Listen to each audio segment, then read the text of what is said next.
नमस्कार, मैं हूं आपके साथ पूर्णिमा मिश्रा। हमारे प्रोग्राम क्या कहते हैं नरेंद्र मोदी में आज आपको सुनवाएंगे पीएम मोदी का वो ऐतिहासिक भाषण जो उन्होंने 14 अक्टूबर 2011 को कांकरेज, गुजरात में दिया। मोदी जी ने अपने भाषण में कहा कि हम विकास चाहते हैं लेकिन प्रकृति का नुकसान करके नहीं। हम विकास चाहते हैं प्रकृति के साथ तालमेल करते हुए, और इसीलिए हम विंड एनर्जी, सोलर एनर्जी और वेस्ट वाटर के ट्रीटमेंट का उपयोग करके इन सभी दिशाओं में काम कर रहे हैं। आज हिंदुस्तान में अपने गांव में भी किसी से बड़ा कुछ करना हो तो भी लोग 5 बार सोचते हैं। किसी एक जिले से दूसरे जिले में कुछ बड़ा करना है तो भी हिम्मत की जरूरत पड़ती है। आज गुजरात ने ये कमाल करके दिखाया है कि एशिया में सबसे बड़ा सूर्य ऊर्जा का ये प्लांट हम लगा रहे हैं।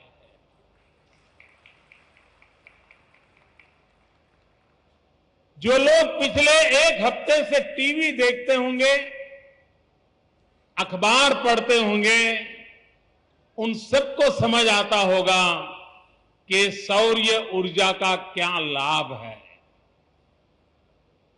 आपने खबरें पढ़ी होगी, सुनी होगी, दिल्ली में अंधेरा है, हिंदुस्तान के कई राज्यों में अंधेरा है, बिजली हफ्ते भर से आई नहीं है।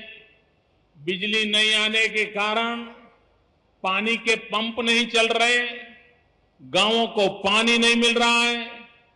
बिजली न आने के कारण गेहूं पीसने की जो घंटी होती है, चक्की होती है, वो चक्की को बिजली नहीं है, गेहूं नहीं पीस रहा है। खिचड़ी या चावल खा करके हफ्ते भर से लोगों को गुजारा करना पड़ रहा है। कारण क्या? कारण ये है कि बिजली पैदा करने के लिए जो कोयला चाहिए वो कोयला उपलब्ध नहीं है, और उसके कारण 10,000 मेगावाट से ज्यादा बिजली के कारखाने बंद पड़े हैं और रोज नए कारखाने बंद हो रहे हैं। हिंदुस्तान पर अंधेरे की छाया की संभावना पैदा हुई है क्योंकि कोयला उपलब्ध नहीं है। आप कल्पना कर सकते हैं अगर यही स्थिति भविष्य में रही तो मानव जात का क्या होगा। और अगर यही संकट हमें नजर आता है तो हम कब तक इंतजार करते रहेंगे कि चलो भाई जितना कोयला है वो तो पहले खत्म करो, बाद में कुछ सोचेंगे। तो दुनिया नहीं चल सकती। और इसलिए गुजरात ने एक पहल की है। पूरे हिंदुस्तान में सबसे ज्यादा रिन्यूएबल एनर्जी के क्षेत्र में गुजरात ने कदम उठाए।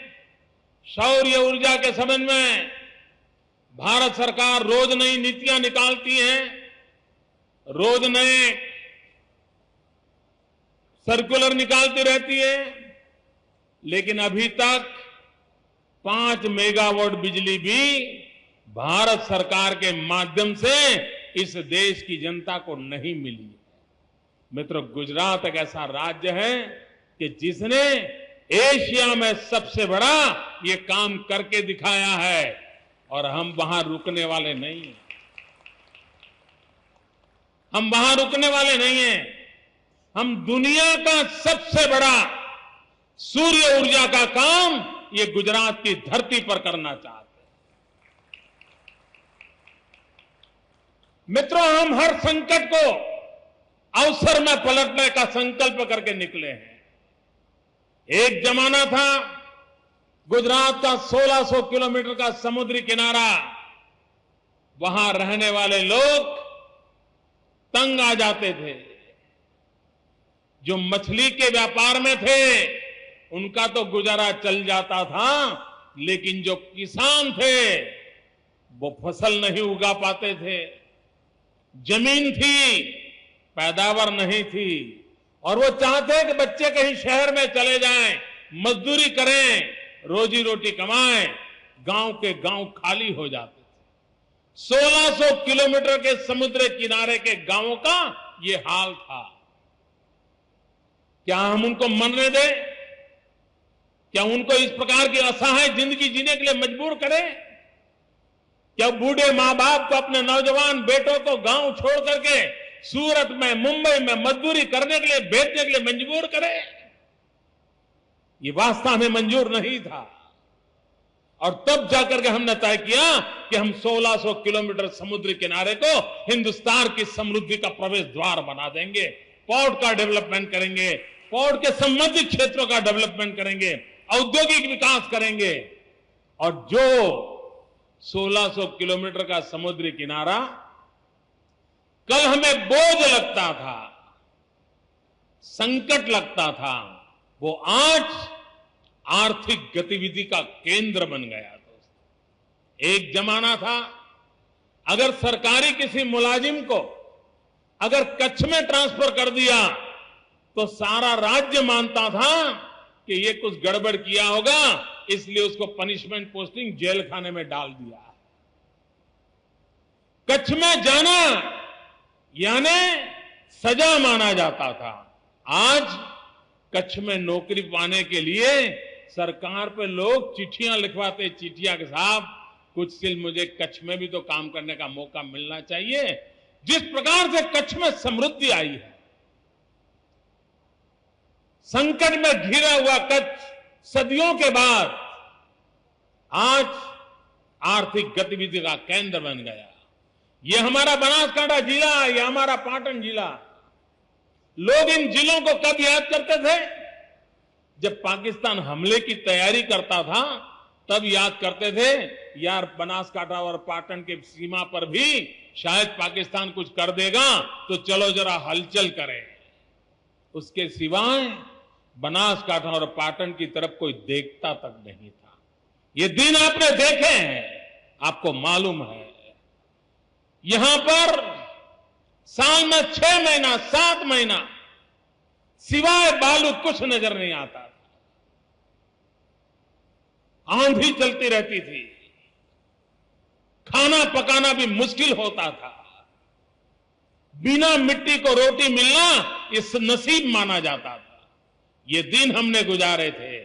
क्या उसी मरुभूमि में, उसी रेत के ढेर के ऊपर क्या हम अपने भाग्य की रेखाओं को फिर से एक बार लिख सकते हैं? हमने निर्णय किया कि चाहे ये बालू से भरी भूमि क्यों ना हो, ये रेगिस्तान क्यों ना हो, यहां इतनी धूप कितनी ही क्यों न तपती हो, हम तपती हुई धूप से रुपयों की पैदावार करने का रास्ता खोज देंगे और यहां के जन जन के भाग्य को बदल देंगे। और आज सोलार प्रोजेक्ट ने उस भाग्य को बदलने का काम किया। मित्रों, संकट होते हैं लेकिन रोते बैठना ये मनुष्य का स्वभाव नहीं हो सकता है।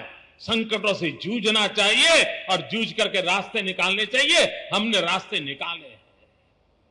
क्या कभी बनासकांठा में किसान को अपनी बेटी की शादी करनी होती थी,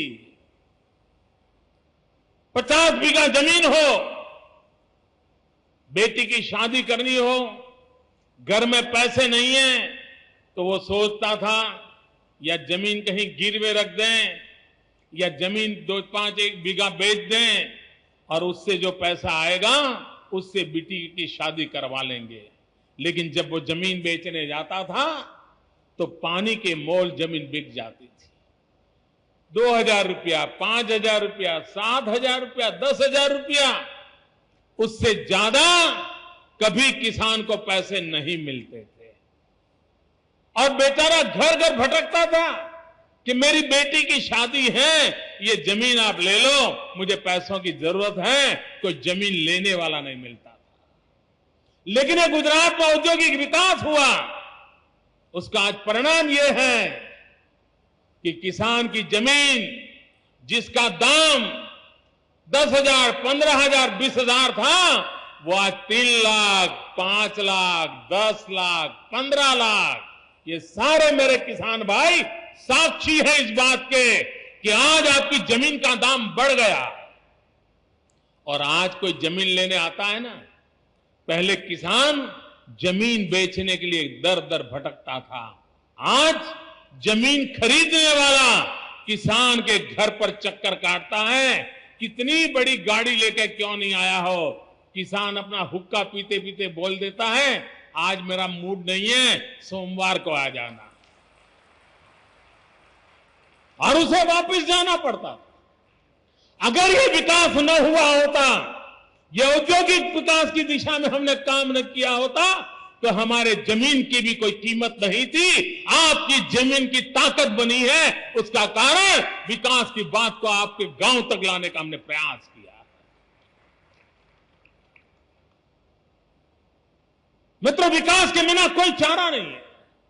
हर समस्या का समाधान विकास है। हर संकटों से बाहर निकलने का रास्ता विकास है। लेकिन विकास वो होना चाहिए जो प्रकृति के साथ संघर्ष करने वाला न हो, प्रकृति के साथ नाता जोड़ने वाला, प्रेम करने वाला हो। एक्सप्लॉयटेशन ऑफ द नेचर हमारी भावी पीढ़ी को खत्म कर देगा। हमें तो मिल्किंग ऑफ द नेचर उतना ही हमारा हक है। और इसलिए गुजरात ने एनवायरमेंट को प्राथमिकता दी है, पर्यावरण को प्राथमिकता दी है। हम विकास चाहते हैं, लेकिन प्रकृति का नुकसान करके नहीं। हम विकास चाहते हैं, प्रकृति के साथ तालमेल करते हुए विकास चाहते हैं। और इसलिए हम wind energy, solar energy, waste water के ट्रीटमेंट, बायोमास का उपयोग, बायो वेस्ट का उपयोग, इन सारी दिशा में हम काम कर रहे हैं। मित्रों, भविष्य में आज आपके घर में पशु है, कभी कभी पशु जब दूध नहीं देता है या हल खींचने की ताकत नहीं रखता है, तो किसान को भी लगता है कि ये भी बूढ़ा हो गया, ये भी बोझ बन गया, उसको भी उसका संकट लगता है। हम आपको उस मुसीबतों से बचाना चाहते हैं। हम आने वाले दिनों में ये पशु का जो वेस्ट निकलता है, मलमूत्र जो है, उससे गैस, उससे बिजली, और हर किसान जो पशु रखता है उसको दूध में से तो इनकम हो, लेकिन उसके मलमूत्र से भी इनकम हो। यहां तक हम पशु को ले जाना चाहते हैं।